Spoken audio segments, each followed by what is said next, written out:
Hello and welcome to Level 4 Health and Social Care, Unit 403, which is an introduction to healthcare policy.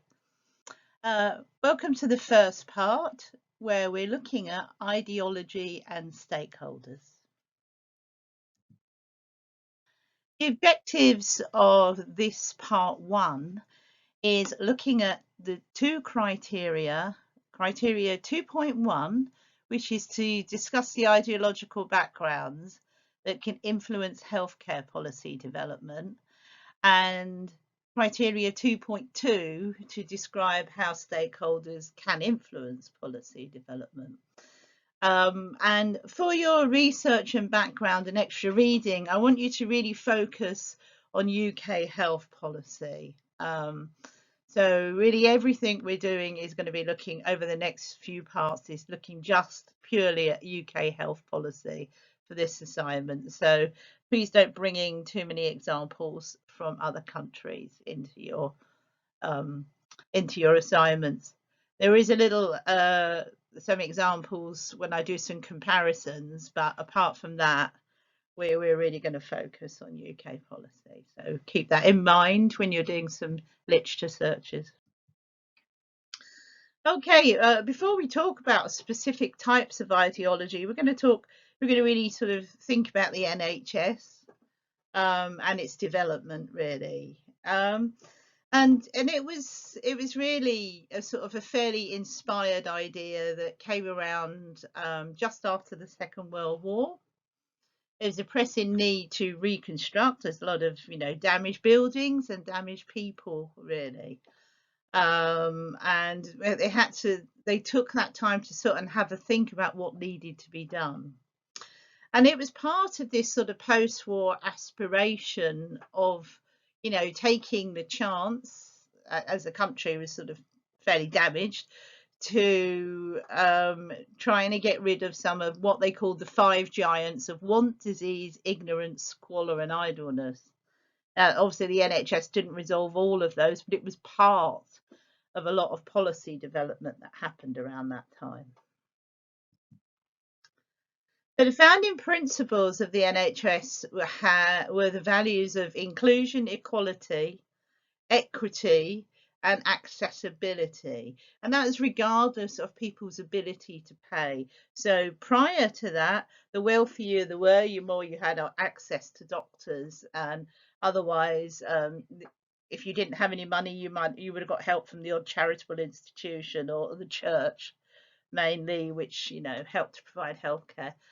But later on, it was a general idea that everyone has a right to have access to emergency medicine and GPs, regardless whether or not you can afford to pay the doctor.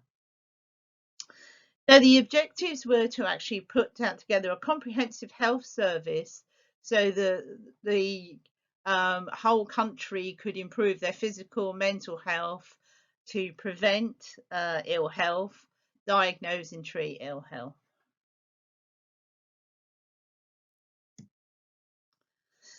So looking at perspectives, this is known as the institutionalist perspective. So think about that when you're writing your assignment. I'm going to talk to you about 2 particular perspectives, 2 ideologies today. And this is the institutionalist perspective. And the 1946 NHS Act is very much an institutionalist perspective. Now that model is based on the belief that social institutions must be maintained, and that all institutions are created for individual and collective benefit. And there's an emphasis on social solidarity, people working together, and people relying on each other for mutual benefit. So it has one could say it has a slightly socialist sort of feel about it.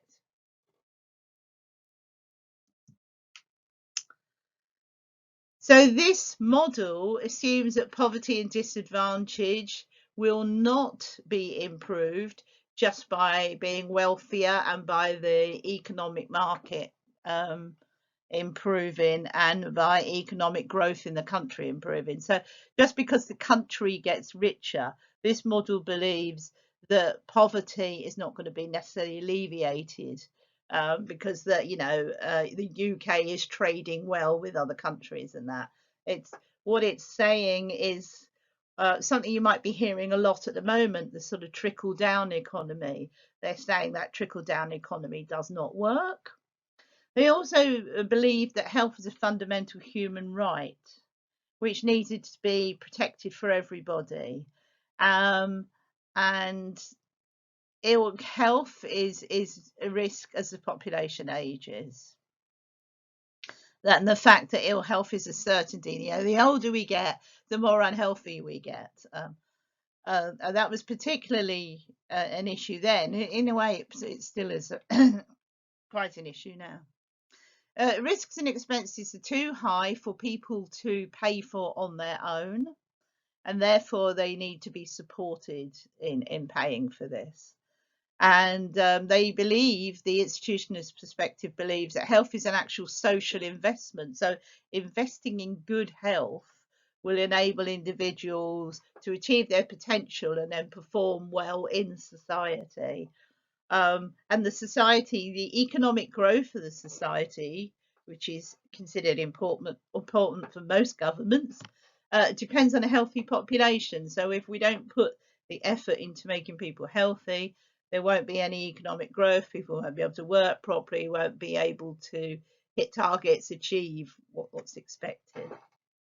So therefore, it's not a social cost, it's a social investment. I think it's very important to remember the institutional perspective believes that health promotion and prevention of illness and providing healthcare is a social investment. Okay, the residualist perspective is the contrast to the previous perspective. And this is a model that believes that increasing prosperity in the country will achieve gradual decline in poverty and dependence. And therefore, as the country becomes richer, the need for state intervention will reduce. And that the health service will just need to be focused on those few who are very, very poor. So it's like a safety net. And for those who are unable to make their own provisions, the assumption is that as people become more affluent, they will make their own provisions, and just a few people will be left. So it's a very different view, and it's very much a view that's reflected in the policies of the two major parties in the UK, which is Conservative Party and the Labour Party. The Conservative Party generally tend to be residualist. They believe in trickle-down economy. So if the country's wealthy, everybody else will become wealthy in time. Whereas the Labour Party believe that there are still issues of class and poverty inequalities that will not be resolved by this sort of trickle-down economy. Okay. So another view of the residualist perspective is that the role of the state needs to be as small as possible or restricted, but just focus on things like public protection that you don't want to rely on people to resolve, such as infectious disease control. So if you can imagine, like the COVID-19 pandemic, because it was multinational, that was one area where whatever government it was, they would have felt the state had that responsibility. But otherwise, people should make their own choices about healthcare and pay for them. And this really included deciding whether or not to insure against contingencies such as sickness. So it's sort of up to you. You pay your insurance or you pay your bills, and otherwise you don't get the treatment. And they felt that services will develop in response to consumer demand, so that if more and more people needed hip operations, that's what would develop. So they wouldn't develop what they thought you needed. The requirement with the marketplace would develop it. Just similar to the sort of insurance ideas of some countries that usually follow the American system of insurance, which may be your home countries. I don't know.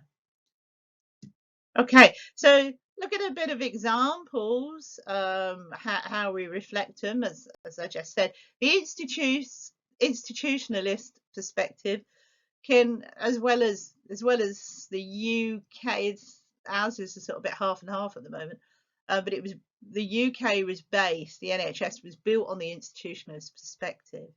And it can still be seen to better effect in some of the Nordic countries, such as Scandinavia, Norway, Denmark, Sweden, particularly, who have got a lot of emphasis on social solidarity, and making sure that healthcare is for all. It's also quite reflected in some different ways in the rest of Europe, France, Germany, Italy, Spain, where there is different levels of a social insurance, but not quite the same as the sort of American style insurance, but a social insurance where people do pay a certain amount, but it enables them to have access to all sorts of things. So it's a little bit different, where you pay it in the form of taxation, really, rather than private insurances.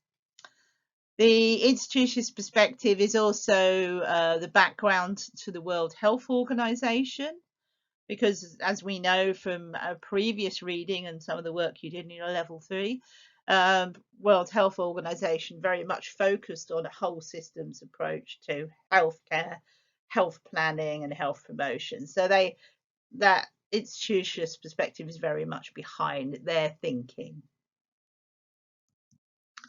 So examples of the residualist perspective is probably the biggest example is the United States, and other countries that are actually based on the United States form of healthcare. They do make provision for disease control, and they do seek to influence some health behaviors. So they do have sort of targets for smoking and obesity and that sort of way, and they do some health promotion work. But they also sort of manage, as I said, very similar, the COVID-19, they manage that across the board. But otherwise, apart from these, they have some very minimalist safety nets for other healthcare, and that's really very much market orientated. Individuals have to decide what risk, how much they want to insure themselves for, basically, and that, it's a bit of a lottery because you don't know what's going to happen to your health in the future, but people have to decide how much they can afford. A lot of people in the States, a lot of it is provided by the employer, so it's part of the terms and conditions package, to have a certain amount of health insurance, at least dental and a bit of medical, but it's fairly limited, and then people have to pay on top. The proposed Obama reforms, the Medicare idea, there was a big hoo-ha in America about this because the Republicans were very anti this, where they thought it was the state getting too large and taking over too much. But really, they weren't that major a reform. He just tried to extend the sickness insurance a little bit that the state paid for. So he tried to make it so that poor people would get access to a wider amount of healthcare than the very minimal amount, which is pretty much emergency stuff that they get at the moment. Okay. So looking at the NHS, I've told you the basis of it. The basis of it is institutional in origin.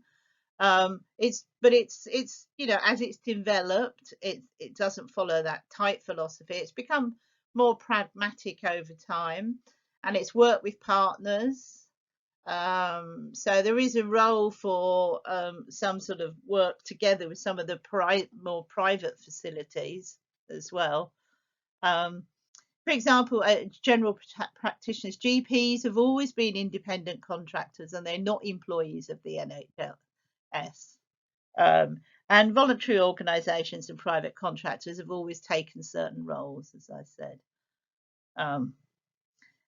Most of the reviews have consistently supported the fundamental principle, and most have agreed over the period of time.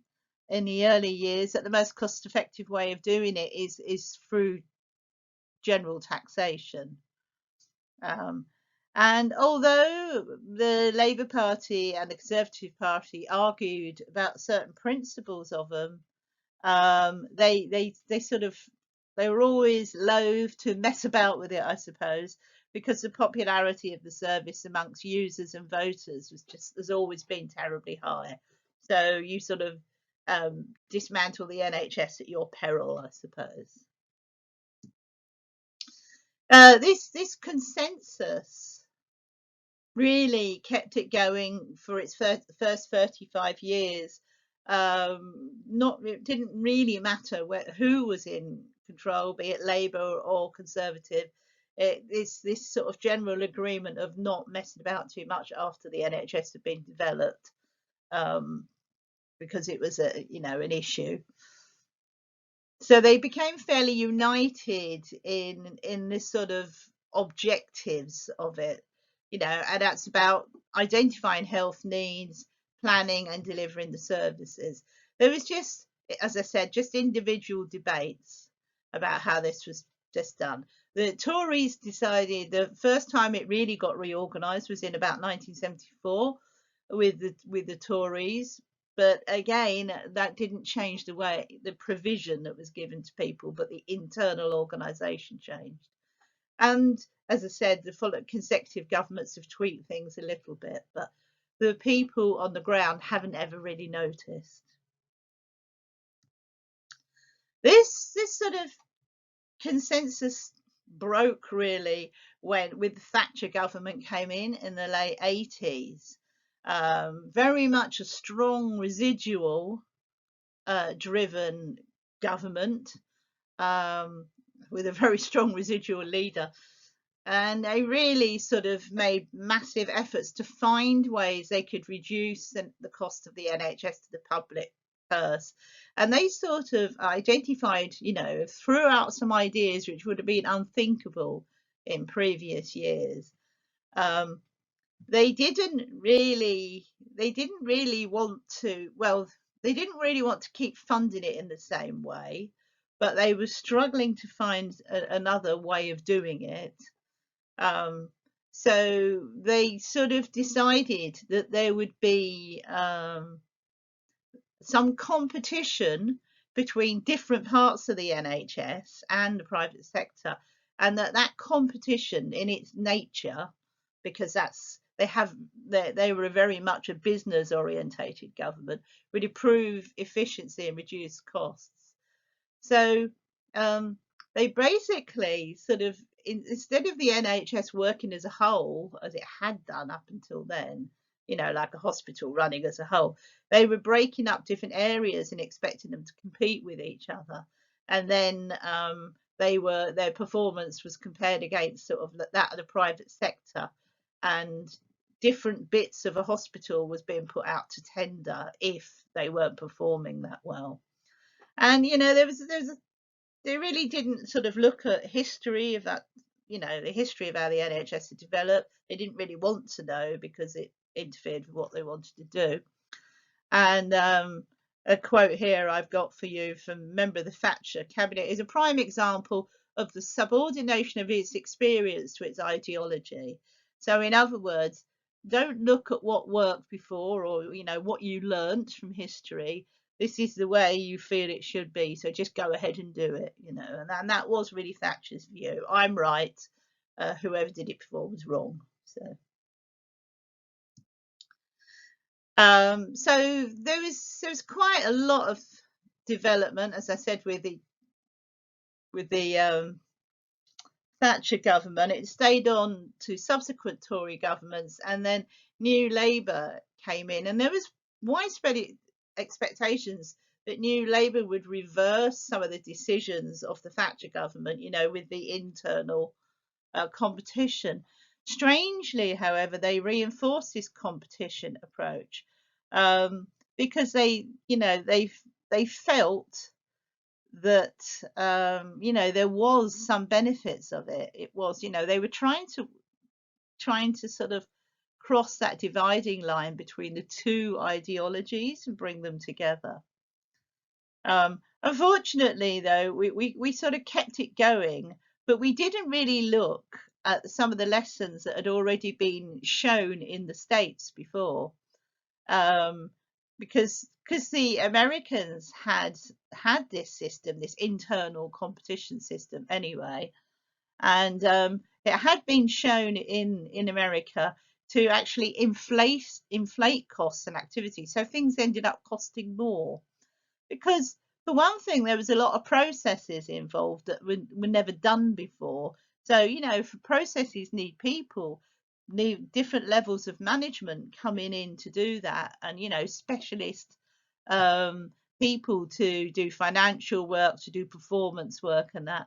So this whole tier of management and assistance had come in, adding to the costs. Okay, that sort of makes sense.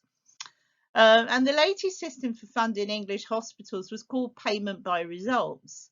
So what they identified was that, people who had higher hospitals that had higher levels of activity would get extra funding.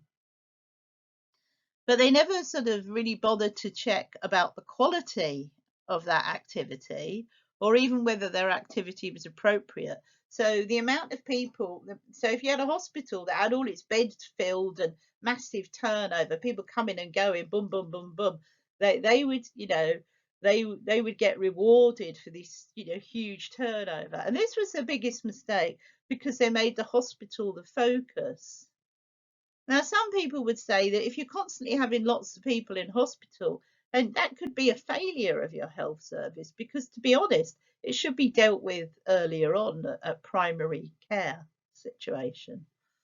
And they also had financial incentives offered to the GPs, which was about getting people into hospital.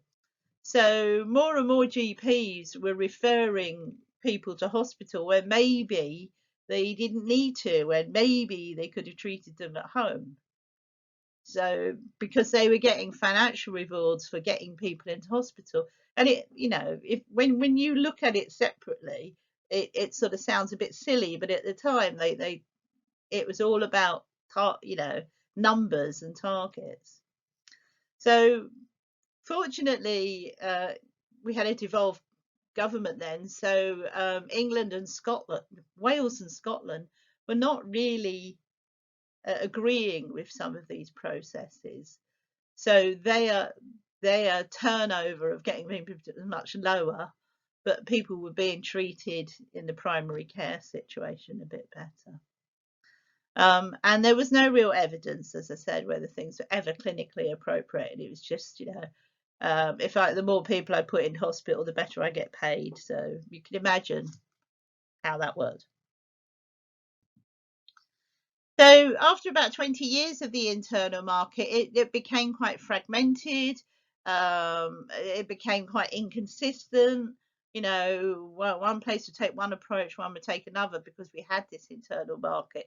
Whereas in the early years of the NHS, across the country, things are often done in the same way. And why there has been some success, which is reducing the waiting times for an elective surgery, that's not a life-threatening surgery. It's like, you're having your knee done or your hips done, things that you can actually wait for. So the waiting times for that were reduced. Some of the quite expensive initiatives, which is the NHS IT programme, that failed. And that failed mostly because due to all this internal competition where everyone did their own thing, not one hospital had the same system as another. So when they tried to bring it together, it was an absolute nightmare. And to be honest, it's taken, I don't know, really 25 years, and I don't think it's not completely working yet. So it's a bit of a mistake. There's been a lot of investment in new NHS buildings, but these have been mortgaged with a private finance initiative, which was again a new Labour thing, which you'll look at later on. And this will cost them dear in the future because instead of just building from government capital money, the private finance has got huge interest costs on it.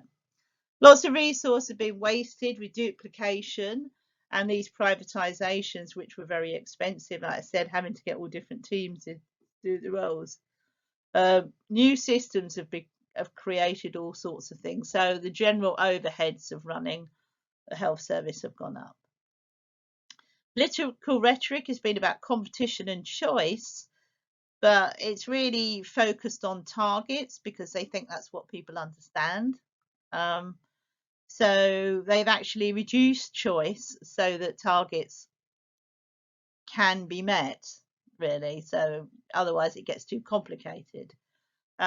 So what was originally the idea that there was going to be sort of much more local choice about what hospital you use, where you did it, in the end, you'll have your GP will talk you out of it because they want to go to the one where the targets are better and things like that.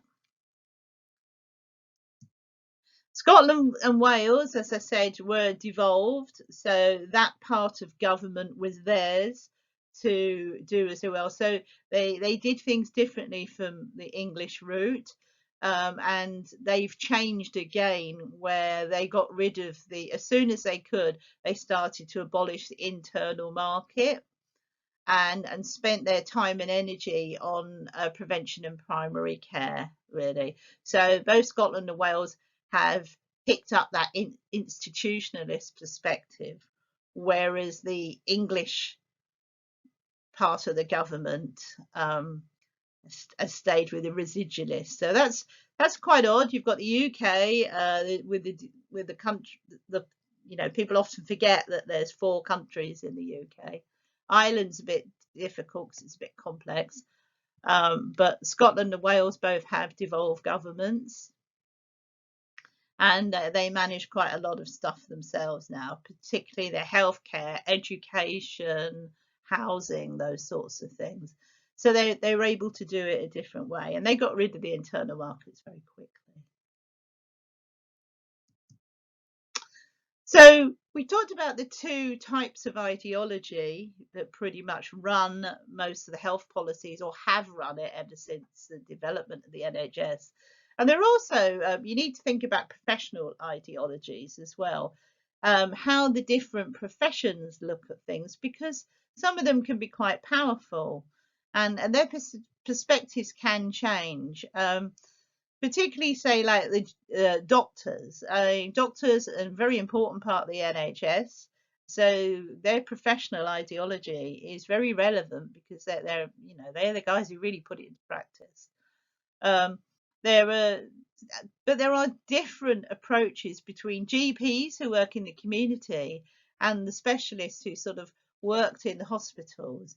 And in the early years, a lot of policy was developed around the ideas and thoughts of the specialists in the hospital, and those out in primary care, such as GPs, weren't really considered. They're not employees, as we know, they're just contractors. So they weren't that involved in sort of shaping the ideas. So as you can imagine, because everybody looks after their own, there was a lot more emphasis on improving hospitals than there was around, improving primary care, because the hospital doctors were always on the consultation panels and that. However, originally the British Medical Association, that's the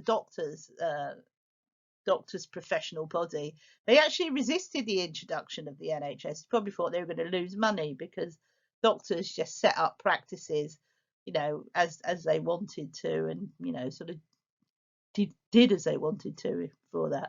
And they were a bit worried that when the NHS came out, they were going to be told what to do and that. However, now the BMA is actually leading the defence of the founding after 70 years of the NHS. It's often the BMA that stands up for the NHS and frequently challenges government policy and frequently opposes any further privatisation of the NHS. So they've had a bit of their ideology has changed with their experience, I suppose. Also, the other group are people like NHS managers. They may not be, professionals in the sense that we know them. They are professional managers, and they've always sat on the fence because they're much more controlled by what the government tells them to do. and they haven't shown much commitment to evidence-based management practice, which is something that was expected of them, which is the way most medical approaches work. So the management practice hasn't been very evidence-based, although as you can imagine, the doctor and nursing practice is fairly evidence-based. We treat this person this way because this is what we've done for this drug works because it's been tried and tested. But unfortunately, the management of the NHS don't really work with evidence of research, or they don't listen to it as well. Some of them actively embrace that market philosophy because a lot of them, when they did this breakup of the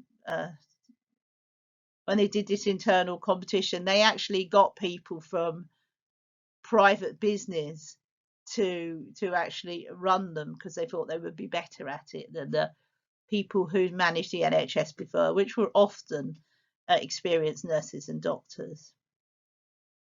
Others have been seduced by the private sector. Private sector has got a lot of money.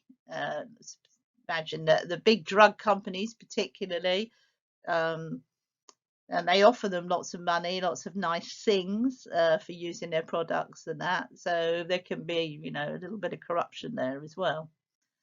Some of them just repeat the party line because it pays their wages, and that's the end of it. And those of them who actually do have an ideology, who went to work in the NHS because they thought it was an important institution, and they feel quite strongly about it, that a lot of people have left really because they don't, if they don't really approve of the changes, sometimes it becomes intolerable to work there. Okay, so that's all we're talking about ideologies to look at your 2.1. I gave you 2 major ideologies. That's enough for you to write upon for that answer. Okay. I've probably added some extra reading for you as well, so you can sort of back up some ideas. We're looking at 2.2 now, which is stakeholders. I'm going to look at describe how stakeholders influence policy development. Okay, first of all, what is a stakeholder? There's an individual, an organisation that has an interest in the outcome of a programme or something that's happening. It could be policy development, it could be new product development. Either way, you're a stakeholder. It could be individuals and communities, and they could be people who are affected by that change. Say like in the local council making the changes, the local people would be stakeholders. And they could be those who actually use it. So if you're talking about developing a new cancer service, the very important stakeholders would be, those people who have cancer or are being treated with it or have been treated with it, etc. They can be really beneficial to helping a program succeed, or they can have an impact as well, or they can sort of slow it down and stop it as well. Either way, they have a role. And stakeholders tend to be made up of interest groups. They're usually just a voluntary group of individuals. They can often be known as pressure groups, and there are 2 types of interest groups. One of them are sectional groups, and an example of these would be trade unions. They seek and protect the interests of their members, so they look after the people in the group. So as I said, trade unions is a pretty good way. And their influence really depends on how important the government thinks that role is. So a producer sectional group will have more influence over government policy than a consumer sectional group. So a producer, say you're the train drivers, and you will have more influence over government policy because you're the guys who actually make it work. Then you're the train commuters, who would be the consumer sectional group. And although people get train commuters, there are a lot of them. They don't have the power that the people who actually operate the trains do in that respect, just as an example. The medical profession is one of the most dominant sectional groups in many countries, and in that respect, they're a producer sectional group because they deliver the service. And this is the same around the world. Actually, they do have a lot of strength. They have a lot of respect in most societies just because of their background and that as well. The second type of interest groups are cause groups. They are people who band together over a specific cause. Human rights or climate coalitions, those sorts of causes. And they're often formed spontaneously through unconnected individuals, and it's based on a belief, really. So, women's liberation, gay rights groups, all sorts, really. I mean, we know of many. Black Lives Matter. These are all people who band together for a particular cause. So they can be very different people, but they will come together for their cause. And depending on how many of them and how well they speak, it depends how much pressure they can, how many, who's involved, how influential the individuals are, depends on how effective they can be. But there is a bit of an issue because some pressure groups some cause groups aren't always what they seem. So, one has to be a little bit suspicious of them. And I've given you an example here that the Global Climate Coalition, which campaigned against the Kyoto Protocol, the 1997 Kyoto Protocol, which was a climate change protocol, the first agreement with all the different G7 countries agreed to, G20 countries, sorry, agreed to put certain limits and achieve certain standards. It was found out that group was actually funded by oil and motor industry. So, they were pretending to be climate activists when in fact they were the complete opposite. So sometimes when you see a cause group, sometimes you have to look into it a little bit deeper. But anyway, be they good, bad, or indifferent, they are all interest groups. So thinking about healthcare, because that's what we're here to talk about, who are the stakeholders in healthcare? There are 4 categories of stakeholders. There are stakeholders involved in health promotion. You probably remember our discussions from your level 3. And these stakeholders are people who have an impact on the effectiveness of a health program. They could be patients, doctors, they could be a health education specialist, nutritionists, depending on what the subject is. But they are people who can make it happen. Okay. So stakeholders in health and social care are people who have an impact on the quality and delivery of social care services. So they may well be often your care homes,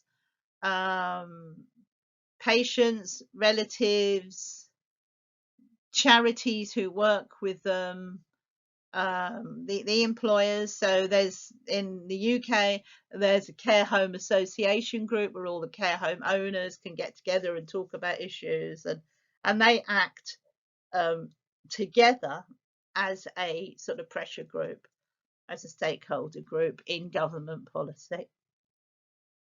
Stakeholders involved in health research provide feedback on various research projects, but some of them provide funding as well.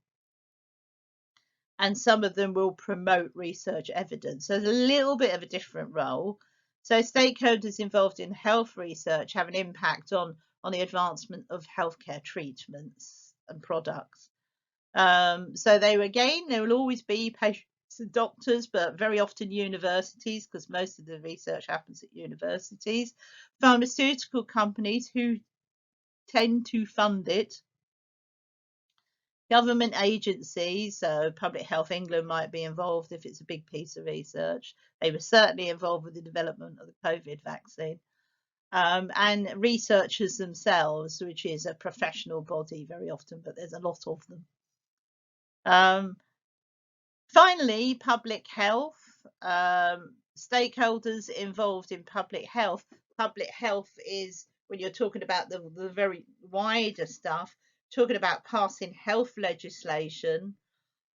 People who are involved in that are often educational specialists, schools, government agencies, yet again the pharmaceutical companies, because they help create things. And the community in general, because public health is a bit of a wider issue. So when they talked about the COVID management policy, that would be a major public health discussion. So the wider community is involved in that. So town mayors would be involved in it, as I said, schools, colleges, maybe employers as well. Okay. Then that one would sort of fluctuate a lot depending on its subject matter. So what are the benefits of involving stakeholders in your developments, your policy developments? There are 6 overarching domains, really: establishing credibility, anticipating controversy, ensuring transparency, improving relevance, enhancing quality, and increasing dissemination. We're just going to have a quick look at those bit by bit. Establishing credibility. So if you engage stakeholders at the beginning, it'll be easier for them to understand the process, and they feel that their thoughts and ideas are involved in the design and the conduct of the review. And this simple act helps them to sort of see it as a credible review, so something that they can believe in. Okay. Anticipating controversy, it's about, thinking ahead of time what might go wrong, really. So if you bring in stakeholders at the beginning, and if they've got any opposing views, any criticisms, you can sort of thrash that out before you've done your piece of policy change, without making it too difficult. So then you can make sure that they understand the context. Sometimes they don't always understand the complexity of why you have to do what you have to do, that it's a legal requirement, or there are some issues, or this drug won't work. So you can explain to them before you do it what the scientific uncertainty might be and what the debates might be. So it's about picking up on some of the arguments before they happen later on, in that sense. There can be also incidences where stakeholders, when you bring them in at that early stage, they will pick up something that you haven't thought about as well, and which actually can turn out to be quite a major issue. You can't always avoid controversy. Sometimes the results of your policy will not please everybody, but it's been evidenced that if you get them involved and they have a good understanding of the background of it and why the policy is going in the direction it is, I guess they'll be less critical when you come out with your result. Transparency and accountability. It's so that they can trust and believe in what you're doing. Bringing in comments from those stakeholders, and some perspectives. For one thing, it's a democratic right, and it's letting them know that they are able to exercise their democratic right in being involved, which often reassures people, especially those who mistrust the government or mistrust the local authority or mistrust the NHS. But it's demonstrating that you are transparent, so it will make your outcomes more believable, which obviously they should be. Improving relevance. So one of the motivations for engaging stakeholders is to make sure that the reports are relevant and they address the right sort of dilemmas. So sometimes if you're creating something and you just go down this road and you haven't really consulted and you find out that people didn't care anyway, or it's not something that they thought was really important in their lives. So doing that, as you say, it's about actually meeting the targets that you want to meet, and involving them might say that actually you don't need to work in this area, you need to work in this area. This is what really affects our lives. This is what really will get you to the end game that you want. So rather than, if you don't involve people and they just go, well, that's a load of rubbish anyway, then it'll just end up on a shelf and no practice will ever change. Finally, enhancing quality. Again, people be involved, having lots of different views, showing how relevant you are. That can only improve the quality of the work you do. That will help people to refine the scope down to what they need to do without the unnecessary bits that they didn't need to do. So it's sort of okay. And PCOTS there is a researcher's term. It just stands for Population Intervention Comparator Outcome Time in Settings. You don't really need to know that. I just put that in there for you, for any of you who want to go on and do some health research. Dissemination. If you involve the stakeholders in the process and you've asked the right questions and it's real life, then they will share it. They will tell other people. They will speak up for your piece of policy.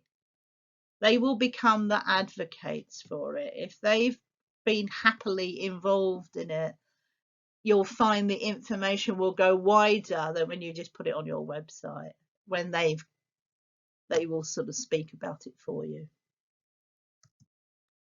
Okay, so that's all you need for the stakeholder section. You just need to summarize some of the things I've described for you. What I would like you to do, I'm put up in your extra reading section the process of stakeholder analysis, just so that you know about the process. It might come up in other units. It will be a valuable background for you to read. We talked about it a little bit in level 3, but you've got the sort of full process there. So make yourself familiar with it. And if you want to use any part of it in your discussion, then that's fine. Okay. So please do that reading before you go on. Okay, well, that's the end of part 1. I've just added some references for you. Hopefully they'll be useful. Yes, that's the end of part 1. So I'll see you again in part 2.